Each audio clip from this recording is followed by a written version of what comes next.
At Christmas dinner, my own family laughed at me, mocked me, and even called me useless. But what happened next left every single one of them pale and silent. Stick with me while I share my story, and if it touches you, don't forget to support our channel by hitting that subscribe button, dropping a like, and sharing it with the people you care about. My name is Rachel Miller. I'm 28 years old, and for as long as I can remember, I've been the one in my family who never measured up. I grew up in Ohio, the middle child between my older sister Hannah and my younger brother Mark. Hannah has always been the star. She's a lawyer, sharp with her words, walking into every room like she owns it. My parents beam with pride every time she speaks, as though the sun rises and sets on her career. Mark is still in college, but somehow even his half-formed plans get more respect than anything I've worked for. Me. I've always been the quiet one, the one who keeps her head down and works long hours at what my family calls a low-paying job. They don't ask about my life, my struggles, or the things I've built. To them, I'm just the disappointment who never quite figured things out. This Christmas, the house smelled of pine and roasted turkey. The dining room table groaned under bowls of mashed potatoes, cranberry sauce, and ham glazed with honey. Everyone was cheerful at first, clinking glasses, laughing, exchanging small gifts. I had saved carefully to buy presents I thought would mean something. Still, I could see the way my cousins smirked at the modest wrapping, as if the paper itself told them I hadn't spent enough. When the conversation turned to achievements, it was Hannah who dominated. She leaned back in her chair, wine glass in hand, and told story after story about her courtroom victories. My parents hung on every word, nodding, smiling, practically glowing with pride. Then someone asked about me. Before I could open my mouth, Hannah laughed and said, "Rachel's still working at that little job of hers." The table erupted with chuckles. My father shook his head and muttered, 28 years old and still so useless. The word stung sharper than the winter wind outside. Useless.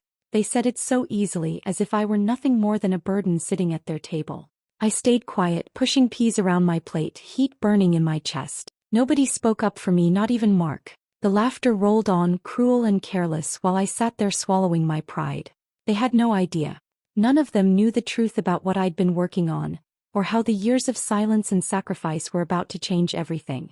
The evening started warm, filled with chatter, clinking glasses, and the smell of food drifting through the room.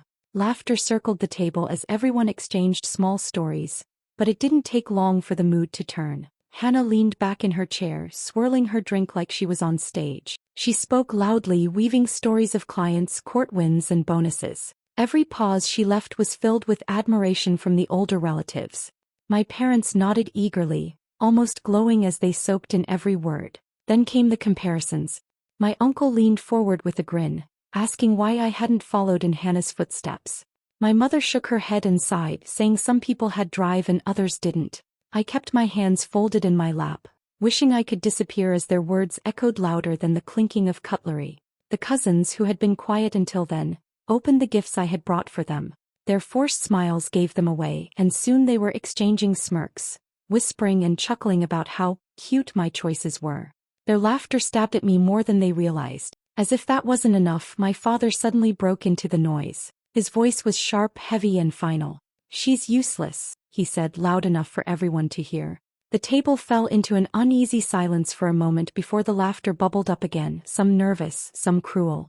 I stayed still, my jaw tight, my fingers pressing into my palms under the table. On the outside I was silent. On the inside I was burning. Every word, every chuckle, every glance dug deeper, fueling something I refused to let them see. While they laughed and traded jokes at my expense, not a single one of them knew the truth I carried quietly. For years, I had poured every ounce of energy into something they never bothered to ask about. My nights were spent bent over a laptop after long shifts, chasing deadlines while the rest of the world slept. Vacations passed me by, birthdays too, because I couldn't afford to slow down. Every dollar I saved went straight back into the work, while I lived on little more than coffee and determination. Piece by piece, I had built more than anyone at that table could imagine. It wasn't just a job to keep bills paid. It had grown into a business with real weight behind it. I had employees depending on me, contracts signed under my name, and a future carved out by my own hand. Still none of them knew. I had chosen silence not because I was ashamed, but because I learned long ago they never truly listened. They were quick to compare, quick to dismiss, but never curious enough to ask what I was really doing. And while they laughed over my failures, I had been stepping in where I could to ease burdens outside these walls. A close friend's surgery bill, a neighbor's rent when she was on the verge of eviction. I had taken care of things quietly, never announcing it, never expecting praise. So when my father's words hung in the air, when Hannah's smirk lingered across the table, I clenched my jaw and stayed silent. They thought they knew me. But the truth they ignored for years was about to surface, and none of them were ready for it. Hannah set her glass down and tilted her head toward me with that smug little smile she'd perfected since we were kids. "Some people just aren't cut out for success," she said, her voice sweet but sharp enough to slice through me. The table erupted again, louder this time, like her words had been the punchline of some long-running family joke. Forks tapped against plates, shoulders shook with laughter, and even the older relatives joined in without hesitation. I let my eyes move around the room, hoping, just once, that someone might step in. Not a word came. Not from my mother, not from my brother, not even from the cousins who had grown up leaning on me when they needed help. Their silence was almost worse than the laughter. It told me exactly where I stood with every single one of them. My chest tightened, the heat rising until I could barely breathe. Hurt clawed at me from one side, rage from the other, mixing into something I could no longer push down. My hands curled beneath the table, nails digging into my palms, the sting keeping me anchored. That was the moment it shifted inside me. I knew I wasn't going to swallow this and walk away like all the other times. Their cruelty, their smugness, their blindness. It had gone far enough. Right then and there, I made a silent promise to myself. They were going to see who I truly was, and when they did, their laughter would die in their throats. Didn't give them the scene they were waiting for. No raised voice, no storming away from the table. Instead, I pressed my lips into a faint smile and reached for the empty plates in front of me. The clatter of silverware filled the silence left after their laughter faded. I stacked glasses, gathered scraps, and moved from chair to chair as though nothing had touched me. A few exchanged glances, whispering to each other, assuming I was sulking, maybe too humiliated to speak. Let them think that.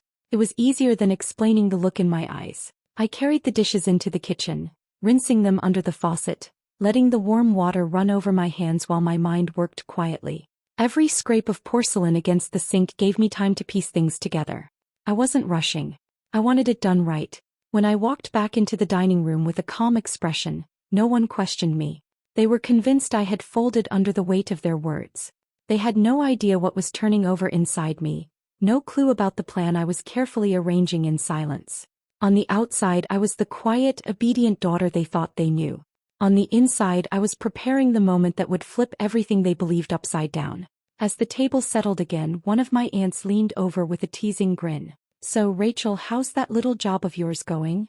Her tone was light, almost casual, but the words carried the same sting as before. I set my fork down and met her eyes, keeping my voice steady. "Better than expected," I said simply. No edge, no sarcasm, just calm. A few eyebrows lifted as though they hadn't anticipated any response at all. I added, "I've been saving, putting things into the right places. Making it grow." My words hung there for a second and then the laughter broke out again. Hannah rolled her eyes, my father chuckled under his breath, and a couple of cousins nearly choked on their drinks trying to contain themselves. To them it sounded like a fantasy, some small dream I was clinging to. I sat back in my chair and let them carry on, their amusement bouncing around the room. What they didn't realize was that every laugh, every smirk, only added fuel to the moment I was preparing. They thought it was a joke. I knew it was the beginning of their shock. I pushed my chair back gently and excused myself from the table. No one paid much attention. They were too busy laughing among themselves. In the other room, I reached for a small stack I had tucked away earlier, each one sealed and waiting. When I returned, the chatter dipped for a moment as they noticed the envelopes in my hands. Without a word, I moved around the table, placing one in front of each person. Curiosity flickered across their faces, though a few smirked like they were expecting something trivial. They began opening them, rustling paper filling the air. My uncle's eyes darted over a receipt showing his long-overdue loan cleared. My father froze when he saw documents tied to his lingering balance erased. Across the table, my cousin went pale at the letter proving a semester of tuition already covered in full. One by one, the expressions shifted, smirks flattening, chuckles catching in throats, eyes widening as the reality sank in. A few glanced up at me, searching for some explanation, but I remained silent, standing there with my hands folded calmly in front of me.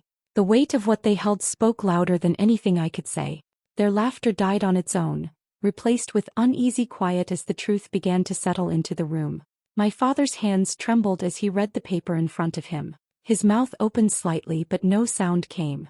It was all there in black and white, his mortgage balance stamped paid, every last cent cleared.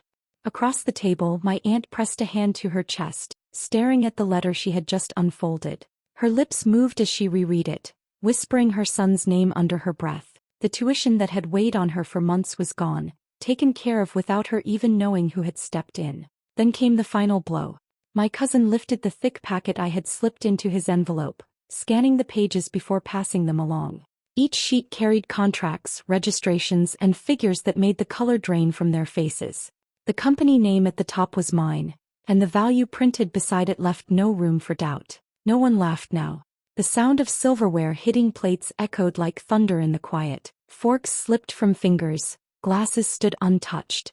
Their smirks had vanished, replaced with wide eyes and pale skin. For the first time that night, the room was completely still, the weight of silence heavier than all their earlier words combined. I let the silence stretch, their eyes darting between the papers and back to me. When I finally spoke, my voice was steady, every word deliberate. "You called me useless," I said, my gaze fixed on my father before sweeping across the table. "But I've been helping this family more than you ever knew." No one interrupted. No one dared. I took a slow breath and continued, each syllable sharp against the heavy quiet. "I stayed quiet because I didn't need validation. But today I want you to know who you've been laughing at." I didn't raise my voice, didn't let anger twist my tone. The calm in it seemed to shake them more than shouting ever could.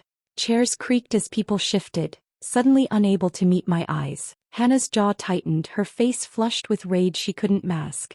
My mother and father lowered their heads slightly, shame etched into their expressions. Around the table, cousins fidgeted, aunts and uncles looked down at their hands, the earlier bravado drained away. I stood there, unmoving, letting the weight of my words press down on them. The silence that followed was colder than any winter wind outside. The meal dragged on, but the air was different now. No more jokes, no smug comments, no laughter echoing across the table. Forks moved quietly, plates were passed without a word, and every glance in my direction carried unease. A few tried to break the silence, offering small apologies cloaked in nervous smiles. My aunt mumbled about being misunderstood. My father cleared his throat as if searching for words he couldn't find, and even Hannah muttered something that barely sounded like regret. None of it mattered. Their sudden guilt couldn't erase years of dismissal. I rose from my chair, smoothing the front of my sweater and pushed it back in neatly. No one stopped me. I walked to the door with my head high, not once looking back. The weight I had carried into that room was gone, replaced with something steadier, something stronger. Revenge hadn't come from shouting them down or matching cruelty with cruelty. It had come from the undeniable truth laid bare in front of them, truth they couldn't laugh away. That was enough. Family can wound in ways strangers never could, and betrayal at their hands cuts the deepest. But sometimes the sharpest strike isn't noise or anger. It's silence paired with the proof they never saw coming. And as I stepped out into the cold night, I knew they would never forget it. Do you think I made the right choice by walking away from them, or should I have stayed and given them another chance? Let me know in the comments, and don't forget to subscribe and hit the notification bell.